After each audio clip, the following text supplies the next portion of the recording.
Cameroon Bantou, Africa Bantou, through the world Bantou. Salut les amis, bienvenue sur votre plateforme. Je viens de suivre une vidéo de J.Remingono, les amis.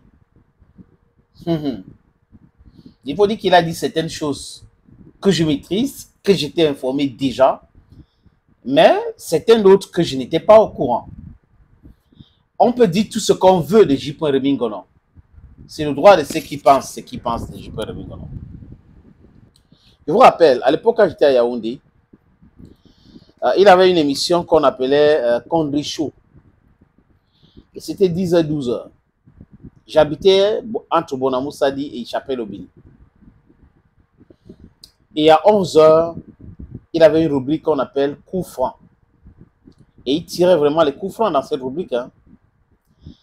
Et là, il a eu tous les problèmes au monde à cause de ces rubriques. Il est même allé en prison, on l'a menacé et tout. Donc, les amis, il peut exagérer sur certains faits. Mais quand il fait certaines révélations, il y a une once de vérité dans ça. C'est-à-dire que sur 10, on peut lui donner modestement 6 ou 7.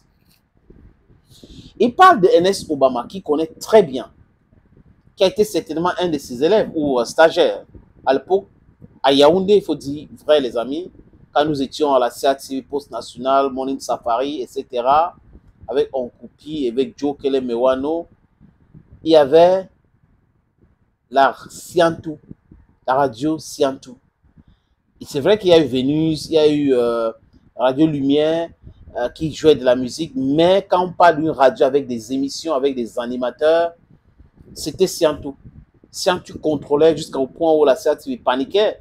Il y avait des papiers contre Siantou, des investigations, parce que c'était quand même terrible. À Yaoundé, c'était Siantou. Et l'émission de J.Remingono avait pignon sur eux. Quand j'ai fini de dire ça, c'est pour vous présenter les faits. Et J.Pen, je l'ai rencontré personnellement à Paris. Nous étions à Ben Sekin Club avec lui. Et après, on est allé à Liège, en Belgique, pour un événement. J'étais le manager de Don Tom, donc nous étions là ensemble. On nous a logés dans le même hôtel. Les amis, j'ai dit encore, si J.Point dit certaines choses, et à peu près sur 10, il peut avoir 7. C'est-à-dire que sur 10, il faut lui donner parfois 7. Il peut exagérer sur certains détails. Il peut vouloir mettre la pression sur certaines personnes, mais il y a aussi certaines vérités dans ce qu'il dit. Concernant Ernest Obama, il dit que, J.Remingono dit que Jean-Pierre Amougou Belinga, quand il avait parlé de Ernest Obama comme un traître, donc il parlait de haute trahison, c'est parce que Ernest Obama donnait des informations le concernant à certains de ses frères, de hauts commis de l'État à Yaoundé. Des informations qui devaient faire très mal à Jean-Pierre Amougou Belinga. Vous vous rappelez de cette scène où Ernest Obama avait été déchaussé, humilié, et filmé, emprisonné. Je n'avais pas cette information, la suite de l'information, mais l'autre là, j'ai suivi bien, que c'est Samuel Eto'o-Fils qui l'avait aidé de sortir de la prison. Il n'avait pas cette information. J.Remingono a donné cette information. Et il dit que pourquoi Jean-Pierre Amougou Belinga traite Obama, considère Obama de traître, c'était par rapport à tout ce qui s'est passé à Bangui avec monsieur le président centrafricain Touadéra.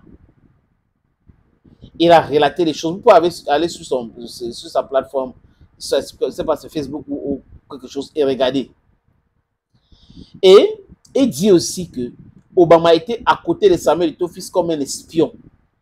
Il prenait tout ce qui se passait, il allait dire aux gens qui combattaient Samuel Eto'o-Fils. Et qu'à un moment donné, Samuel Eto'o-Fils s'est rendu compte, c'est pour cette raison qu'il a enlevé comme porte-parole.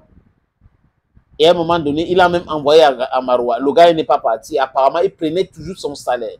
Et au mois de décembre, l'Africa Foot a constaté que lui ne travaillait pas. Il était à la télé et on n'a pas payé son salaire. Il s'est mis en colère. Des déclarations encore de J.Remingono. Et il dit encore que Obama s'est fâché doublement encore parce que son ancien collègue, là où on l'avait humilié, est proche de Samuel Eto'o-Fils aujourd'hui. Et lui, il n'aime pas les histoires comme ça. Eto'o, c'est son Eto'o. Si quelqu'un d'autre est avec lui, vraiment, il faut le bâtir. Alors que lui-même, Obama, c'est Bouba Ngom qui le disait, c'est Bouba Ngom qui présente Obama à Samuel Eto'o fils. Si Bouba Ngom a se comporté comme Obama, personne d'autre ne devait être à côté de Samuel Eto'o fils. Ça, c'est le cynisme. Il y a des gens comme ça. Comme je suis là, personne d'autre ne doit être à côté. Comme si c'est son agent, ce sont ses opportunités. Vous voyez un peu, les amis.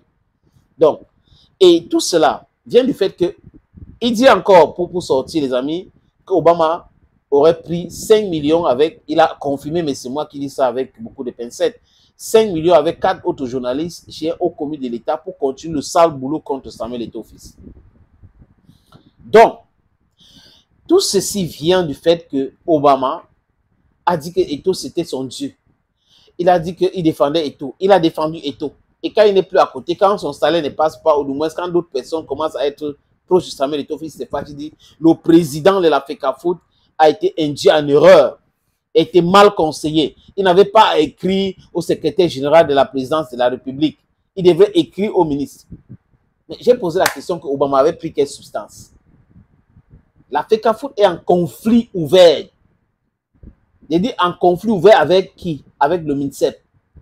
C'est le même président de la FECAFOOT qui doit écrire à quelqu'un qui va déchirer son courrier si c'est pour envoyer à la présidence de la République. Et quelle est la loi que... c'est pas ce qu'on a dit à Obama. Quelle loi dit au Cameroun que vous n'avez pas le droit d'écrire au secrétaire général?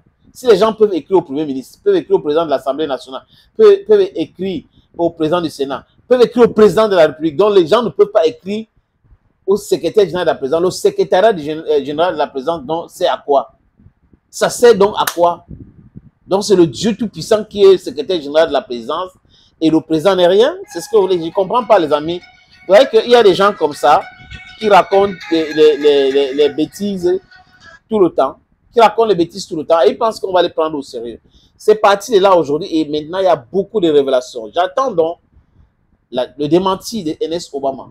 S'il est un garçon, Ernest, si tu es un garçon, réponds donc à Djibril Rémy parce que la suite, ce n'est pas là.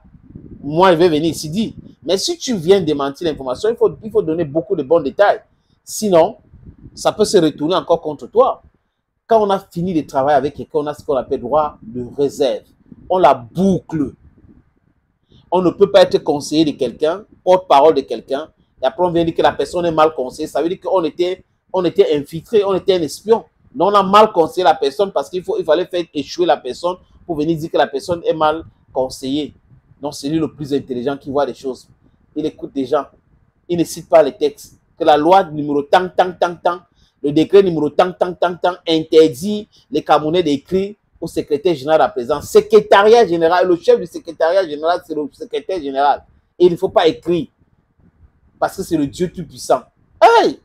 Je ne sais pas ce qu'on lui a donné, mais Djibril Rémy lui a envoyé ça, les amis. Bam, bam, bam, bam, bam, bam. Obama, si tu es un garçon, réponds alors. Thank you, friends, and bye-bye.